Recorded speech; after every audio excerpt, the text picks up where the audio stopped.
Off the Pembrokeshire coast lies Stack Rock Fort, a long-abandoned island fort that has become a haven for nature.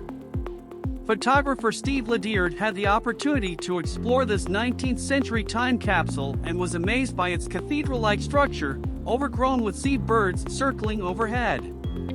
The fort, which was built between 1850 and 1852 to defend against a potential sea invasion, is now owned by Anoniiem, a community interest company, with plans to preserve it as a living ruin. The goal is to stabilize the fort in its current state, maintaining the unique combination of nature and architecture it now possesses.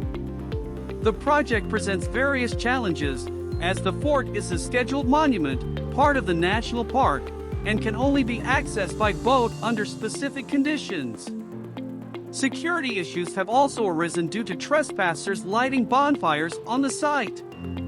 Nonetheless, the team of volunteers, led by director Nick, is committed to the passion project of preserving the fort and eventually making it accessible to explorers while retaining its aesthetic appeal as a natural sanctuary.